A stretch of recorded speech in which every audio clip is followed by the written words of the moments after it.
back mga ka-NG! We are 4 seasons strong. Ilang buwan lang tayong hindi nagkita dahil inihanda namin ang mga pangmalakasang episodes para sa inyo. Pero ngayon, andito na tayo at excited na rin po ako dahil may mga magbabalik na mga past season partners. Ready na ba kayo? Dahil andito na po sila. Hello mga ka-NG partners! Una sa lahat, gusto ko po munang mag-thank you dahil kasama namin muli kayo dito sa Season 4. Of course, andito po ang Global Dominion Family. At syempre, excited din ako na makasama ang newest member ng ating growing Negosyo Goals family, Boss Senpai of the Mother-Based Toys and Collectibles. And of course, our little Miss CEO. Teka, nako, mukhang mapapalaban na naman ako sa English nito, ha? Hi, Giselle from our Purple Hearts family. So, ayan po, mga ka-NG. Sisiguraduhin naming siksik ang umaga ninyo tuwing linggo para sa mga usapang negosyo, maliit man o malaki, kasama ang mga eksperto natin this season. See you guys! Kaya tutok na sa unang sabak natin ngayong Season 4. Ako po si Miss A at ito ang Negosyo Goals. 4 na seasons na kayong ginagabayan sa pagtupad ng inyong pangarap.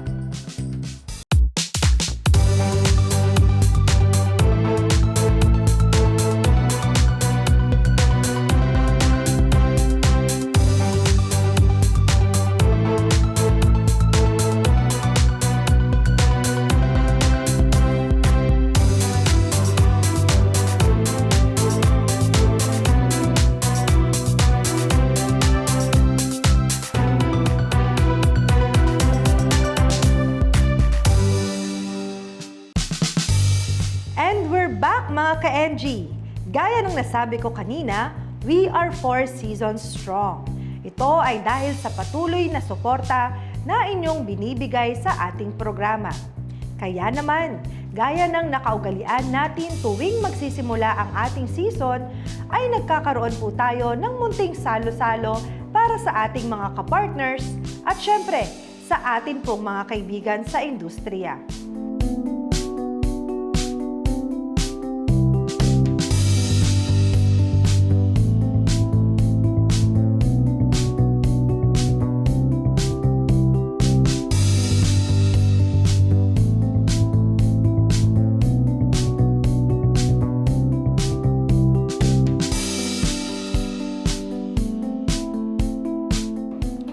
At dahil kasama na natin ang mga kapartner ko for this season, nagkaroon din ng pagkakataon ang mga press people na magtanong at kilalanin pa sila ng husto. Okay, so when I'm a young CEO, I'm very proud to make other kids to be healthy and strong. I just want them to be non-picky eater. Also, by helping other kids makes them strong. And I know other kids with diseases, and they could try Purple Hearts by Medicine and Vitamin C. So at least for Season 4 po magkakaroon, no? We featured businesses na nag-start during the pandemic and then nahirapan sila because there were no other sources of funds for them. Not only that, sir, so aside from to maintain, meron din po yung mga businesses there who are stuck in, should I expand now? Anything about e-commerce, gamay ko na siya somehow. And yun na, I'm looking forward for few segments regarding e-commerce since it's rampant nowadays even when the pandemic started. Excited kami and at the same time we want to showcase our business. What is our business? Our business is a non-invasive skincare clinic. So currently we do have 11 strong branches. So we want to share din po yung naging experience namin from pandemic. Kasi lahat nun nag-shutdown, yung mga ganong klaseng business like gyms, spa, skincare. So looking forward din po na matuto rin kami kay Miss Ann Magkawas. Of course, andito rin ang ever-beautiful and always supportive CEO ng Maker's Mind Media Productions, Miss Ivy Ataya. Siguro masasabi ko lang habang kaya namin, tuloy-tuloy lang namin itutuloy ang pag-ere ng Negosyo Goals. At syempre, gusto kong pasalamatan lahat ng nakasama namin from Season 1 hanggang Season 4. So, hayaan niyong maging gabay kami sa pagtupad ng inyong mga pangarap. Hindi ko rin pinalampas ang chance na ako mismo ay makapagpasalamat sa ating mga guest na nagbigay ng oras para tayo ay samahan sa araw na iyon. Again, of course, thank you so much for being here with us for the media launch of Negosyo Gold Season 4. Diba? Sino ba naman na, like kami noong umpisa, hindi namin nakalain na aabot po tayo ng Season 4. And palaki ng palaki ang family at nagtitiwala sa Negosyo Goals.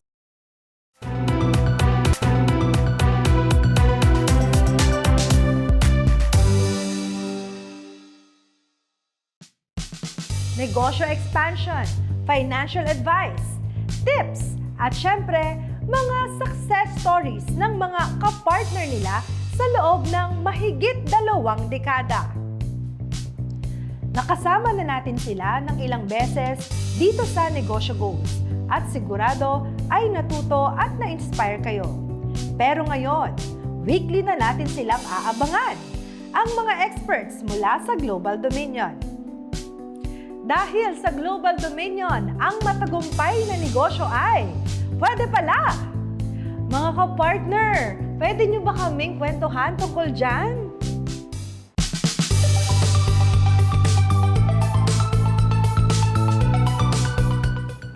Salamat, Miss A. Ang tama, no? Dahil ngayon ay weekly nyo na po kaming makakasama sa Season 4 ng Negosyo Goals. This time po, mas pinalakas ang partnership ng Negosyo Goals at ng team ng Global Dominion para magbahagi ng mas marami pang inspiring #pwedepala stories sa ating mga viewers. Ako po, si Ian Guanzon, ang kapartner nyo dito sa Global Dominion. At dahil Global Dominion ang isa sa mga leading providers of financial solutions dito sa Pilipinas, sinisiguro namin na ang mga plano ng aming mga kapartners mapa nagsisimulayan or business expansion ay #pwedepala. Huge mabayad po ang isa sa inyong mga kapartner sa pagtupad ng Negosyo Goals. Dahil sa aming 3 easy steps ay pwede ka na agad maging kapartner ng Global Dominion. Fast approval at nakakasigurong safe ang application mo. Ang mga ideas, business model at plano ay magiging reality na. Dahil dito sa Global Dominion, #pwedepala. Ako naman po si Rod Matinong, isa sa mga inyong kapartner para sa mabilis na pag-asenso. Nandito rin kami upang masigurado nyo na ang inyong mga negosyo ay #pwedepala. At kapartner nyo dito sa #pwedepala ng Global Dominion, Jenna Samson po.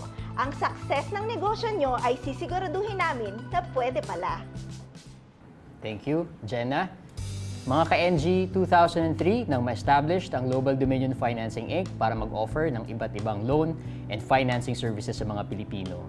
Kasama na dyan ang Sangla ORCR, car financing, truck financing, real estate financing, at doctor's loan. Curious naman ako sa kwentong #pwedepala ng mga customers natin o yung mga borrowers mismo ni Global Dominion. Baka meron kayong mga hindi makakalimutang pwede pala kwento nila. Kasi ako, alam ko yung story ng isa nating customer, no, na nagsimula sa isang truck, no, yung kanyang negosyo, tapos nag-loan siya sa atin. In fact, nag-renew siya around 17 times. Yun, 17 times. Pero yung truck niya, mula sa isang piraso, naging 24 trucks. Ganun na karami. And now he has 50 employees. So, I'm very proud ako na mag-share yung story niya palagi sa tuwing may makakausap ako about Global Dominion. And I think yung story niya is one of those highlights pagdating sa #pwedepala. Meron din akong isang client na ganyan, no? Dala-dala niya ORCR lang. Tapos hindi niya alam na pwede pala ORCR lang, pwede mong gamitin in exchange of additional fund, no? Yung cash needs niya para dun sa negosyo niya. Na during the pandemic, hindi daw niya alam kung ano yung gagawin niya, saan siya tatakbo. So, hanggang sa nakita niya si Global Dominion and nalaman niya na pwede pala na gamitin niya yung Sangla o RCR natin na produkto. Meron tayong loan consultants na nagsimula, na iisa lang siya na nagpapasok ng account sa Global Dominion. Ngayon, buong pamilya na sila na nagpapasok ng accounts with Global Dominion. Negosyo talaga, no? Oo, nagkaroon sila bigla ng family business. May family business na, may bonding pa sila. Yes. May banding pa yung buong pamilya at mas marami pa silang Pilipinong natutulungan Yeah. ngayon kasi isang Oo. buong pamilya na sila. Merong mga small-time dealers tayong mga kapartner na noon parang backyard dealer lang sila, isang unit, dalawa. And then dahil sa opportunity sa GDFI, sa Global Dominion, ngayon isang showroom na, meron na siyang showroom, multiple units na, 15 to 20 units per month yung nabebenta niya. So yun yung mga opportunities na pwede pala sa Global Hashtag pwede Dominion. pala. At Yes. mga ka-NGN, mga ka-partner, hindi lang po yan sa nakaraan ha. Hanggang ngayon ha, yung mga ganyang klaseng stories na nagsimula sa maliit at lumago yung kanilang mga negosyo, marami pa rin pong ganyan na natutunghayan namin dito sa Global Dominion. Abangan niyo po ang iba pang mga kwento ng hashtag pwede pala mula sa Global Dominion Financing, mula sa amin nila Rod, Jenna, Huge, and ako po si Ayan, para ma-inspire po kayo lalo, no? Whether magsimula ng inyong negosyo or mag-expand ng inyong negosyo. Again, dito lang po yan sa hashtag pwede pala ng Global Dominion.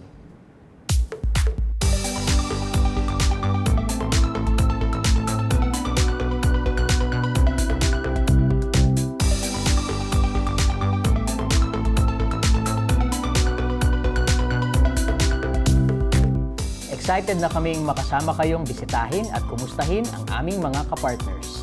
Na makakwentuhan sila at makapag-share ng tips and strategies nila.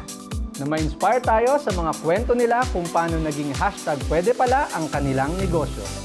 Na kung naging hashtag pwede pala sa kanila, siguradong sa inyo rin ay pwede pala. Dahil ka-partners sa Global Dominion, ang success ng iyong negosyo ay Hashtag pwede pala!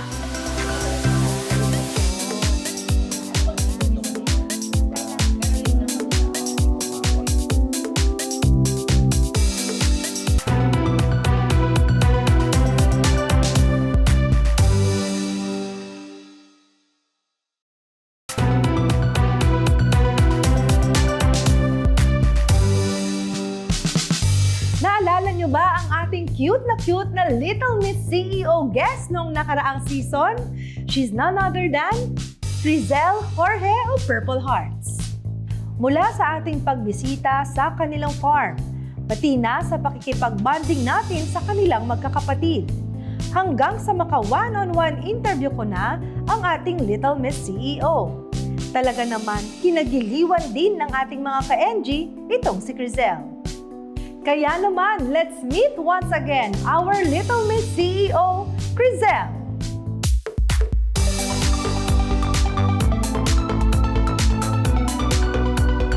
Thank you so much, Miss A. Welcome to my segment here at Negosyo Goals, Purple Hearts with Crizel! I'm so excited because we officially launched Purple Hearts on my birthday! Check this out!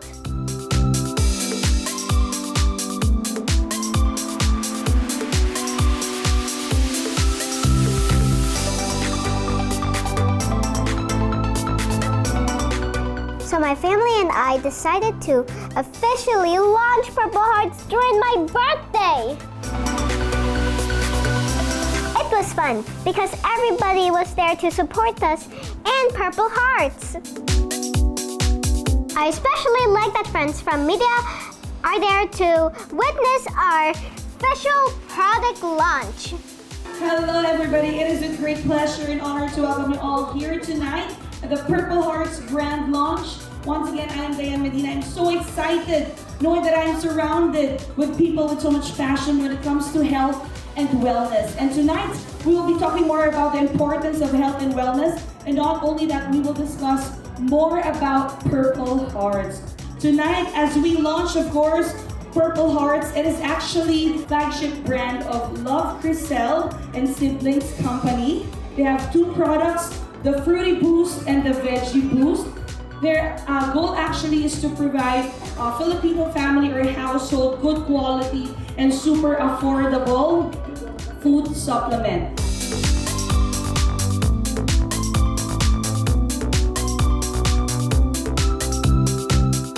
We even have the doctors who talked about Purple Hearts and why it's good for you. Here in the Philippines, according to the last statistics in 2022, around 13% of the babies born in the Philippines are low birth weight. So, ang medyo sad lang doon is these conditions are very much preventable and modifiable sila. Kung kaya natin silang i-prevent through proper diet and nutrition and micronutrient supplementation.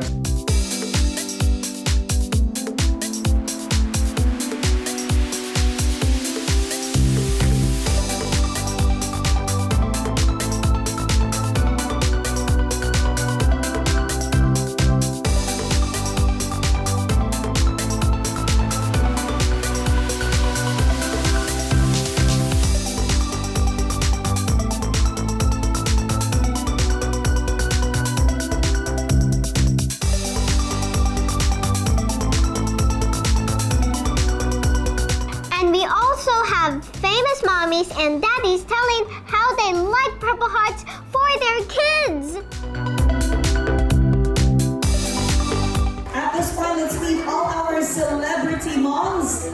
And of course, they will share to us about their experience about Purple Hearts. Starting off, she's a mom, content creator, podcaster, and entrepreneur. Let us all welcome Ms. Dani Barreto. Maganda yan as early as now, we're actually preparing for our babies. Yes. Diba, they will, lahat tayo, Maxine, you and me, they will all take the Purple Hearts as their vitamins. Na-prove na natin sa mga anak natin, na-test na nila lahat. Super, we did a lot of research about this. Kagaya si Andrew, favorite niyang fruit is strawberry. Pero, pag pinakain ko na ng gulay, medyo nag-aaway na kami. So with the vitamin that we have right now, talagang perfect na yun. And when you tried it, you like the taste, right? What's your favorite flavor? Strawberry talaga. Strawberry talaga. So, yun po yung karaniwang struggle natin mga magulang, like with what Miss She said. Hirap ka rin talaga magpakain sa kanya ng veggies. That's why we're very fortunate that we have the Purple Hearts handy, nandito accessible para sa mga kids natin. If they take this, they get the same nutrients, minerals, and vitamins na meron o makikita natin sa mga gulay at prutas. Pero let me just add this, because prior to taking the Purple Hearts vitamins, we used to buy this imported brand pa abroad, and that's what I make my kids take. But with that, wala na, okay na. Because with the price, mura-mura, and at the same time, masarap. We gave Purple Hearts to all our guests because it's good for kids and adults too. Check out Purple Hearts on Facebook and message us, okay? Next week, I'm gonna tell you about my voice lesson, my recital, and my birthday performance. I'm so excited! Yay! Again, this is Purple Hearts with Crizelle. Bye!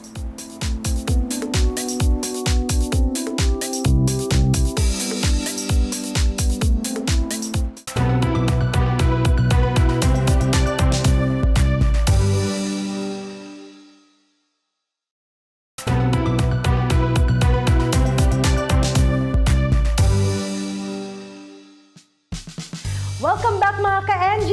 Alam niyo ba ang ibig sabihin kapag sinabing toys for the big boys?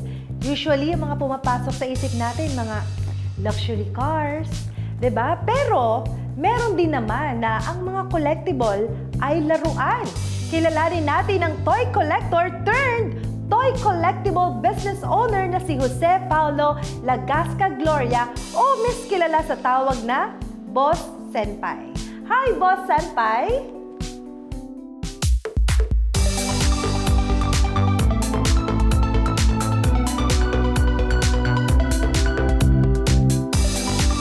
Mother Base, nag-start po 2017, pero we've been in the industry longer. So I guess that makes it a little over 6 years, going 7, something like that. Nahilig po akong magbenta ng toys kasi nung bata ako, wala akong toys masyado. So, ayun po, na-inspire mag-toys, maganda yung kita, and then nag-go lang ng nag-go. Yung unang binibili ko pa before, mga ano pa yon, mga kung tawagin is BL or parang mga fakes. Kasi medyo parang yun nga, medyo mura. Pero yun, yung nagka-work na, ayan, medyo bumibili na tayo ng mga laruan talaga na medyo, ayan, yung mga authentic na, mga mahal, ganun. Yung kabaliwan kong yun sa toys na nag-aamas ako ng sobrang daming laruan na wala akong kinakain na ganyan, nagtitiis ako, ganyan. Nagamit ko rin siya eventually, yung kabaliwan kong yun yung nag-propel din na mag-start ng business. Kasi yun yung ginamit kong pondo, parang binenta ko talaga yung mga collection ko. Tapos, yun, yung medyo okay na. So, binabawi ko na sila unti-unti.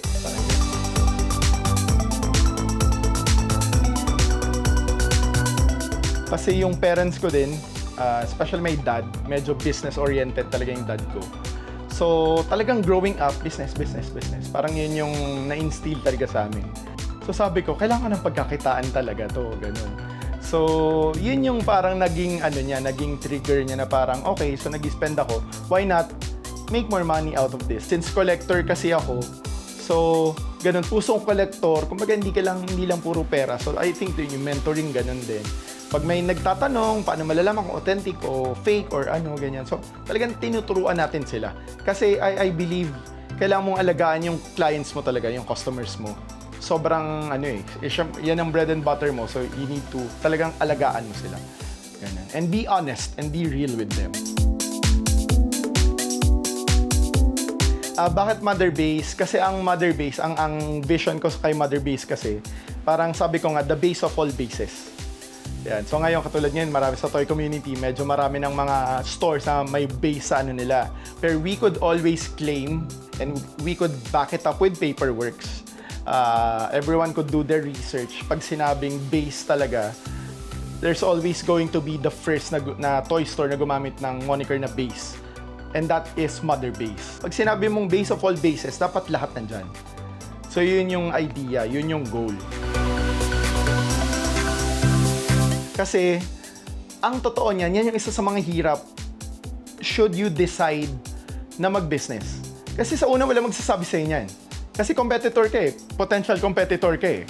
So talagang, you're gonna dive in, you're gonna take a risk, magsusugal ka, probably magsusunog ka ng pera. Kasi the only way na madidiscover mo yung mga suppliers is really bibili ka muna sa mga retailers. Ganun eh. So mapapabili ka muna ng mga mahal. Yung sinasabi nila madalas na kailangan mo magtiwala sa sarili mo, sobrang totoo yun. Minsan pag may vision ka, ikaw lang nakakita nun eh. So para kang baliw minsan sa ibang tao. Ganun. So yung struggles, marami talaga kasi lalo na kung hindi ka naman galing sa sobrang yaman na pamilya, parang self-made, kailangan mong gawin lahat. Sa mga taong interested na mag-venture sa toys, sobrang ganda ng market ng toys ngayon. Lalo ngayon, medyo talagang nag-hype na naman ang mga toys. Ang daming mga collectors, ang daming anything collectibles actually. Hindi lang toys, NBA cards, sneakers, magkakapatid na industry yan.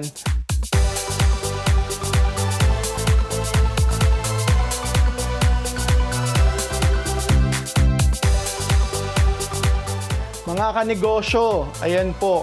Mother Base Toys and Collectibles, kami po ay may close na sa 1 decade ng experience sa toy industry. Kung meron po kayong mga katanungan, if you guys are interested na pumasok or pasukin ng paglalaroan or any business at all actually, kami po ay nandito, ang Negosyo Goals and the Mother Base Toys and Collectibles. Check our socials below.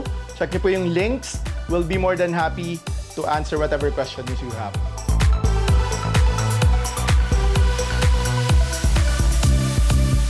At syempre, maraming salamat mga ka-NG sa pagsama sa amin ngayong umaga sa pagsimula ng Season 4.